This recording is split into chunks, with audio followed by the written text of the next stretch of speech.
I wonder if you can relate to any of this. Many times I'm talking to somebody and what I'll hear is, Mr. J, it's very frustrating because I could not connect with him. He would come home from work and he would just sit on the couch and not help me with the kids and not help me do any laundry and stay on the phone all day. Or, she would not have sex, not go to church with me, never want to have a conversation. I'd hear from one or the other. I wanted to go to counseling. I wanted to go on dates. And no interest, no emotional vulnerability, no emotional connection, just blah. And after days and days and weeks and months, I found myself getting interested in the affirmation and the validation of my coworker or a friend or a gym partner or what have you.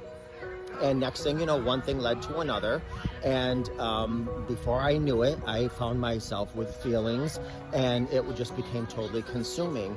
And now it's unfair because my partner found out, my spouse found out. Yes, we're reconciling. Yes, we're building. And now I'm a monster. I'm the enemy. Despite the fact that I've been begging and pleading and crying for months and months to please get involved. Date, do something to get our marriage up a step, and nothing. Then this happens and now I'm a monster. Now I'm a creep. Now I'm a bad person. And let me tell you something. This is why I say infidelity, cheating, broken trust, it's nuanced. It's not black and white. I must say that hundreds of times a week. It's not a one size fits all. There's context. There's all kinds of things. But here's the deal. When you get to that, we all have a switch inside of us. We all have a switch inside of us that tells us, ooh, I think I'm starting to have feelings for someone. And here's the deal. Our spouse, I'm not going to say that they're going to jump for joy, but our spouse can kind of deal with that and understand that. And that may be enough to whip them up in shape. What's difficult is once you get involved sexually or in an affair, now you've kind of tipped that pole. You've stepped over something. We're all human. We all see attraction. We all get attracted. But once we start developing feelings, that's one thing. Once we start acting on those feelings, that's another thing. So I always say, once you get to that point, that's where you have to sit down and have a serious conversation with your spouse, your partner, your significant other. Say, listen, we haven't been connecting. We haven't been doing this. I've been begging. Now I'm starting to find myself very interested in the validation from others, and I don't want this to happen. That would be the time to have a serious conversation before you cross that line and be devastated. I always say, close one chapter before you open another chapter.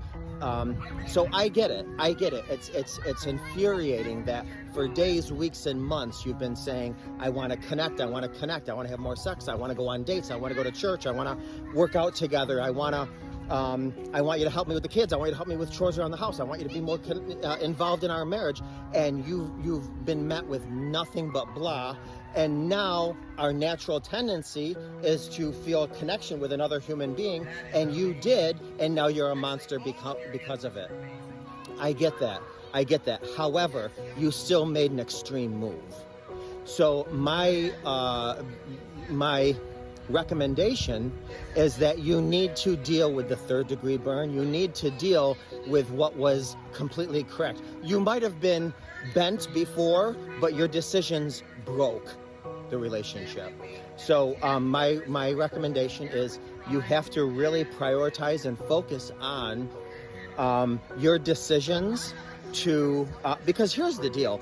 Had you have went to your partner, your spouse, your significant other and said, listen, I'm going to get involved with somebody else, or I'm going to divorce you and pursue someone else, at least you gave them the choice to say, no, I don't want that. Let's do this. Let me get involved. Or no, I will go to therapy now. Or feel free, go ahead and get into another relationship. But you at least gave them some form of consent. When you walked out and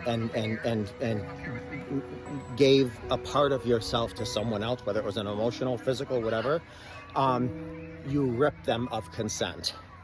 So I get it. I get the frustration. I understand it. But you still broke something and you need to fix it. Now, once you fix that, then you can go and focus on the relationship that was broke to begin with and that needs a lot of time and energy. So I wish you nothing but the best. And if you can relate to this and you're in that situation where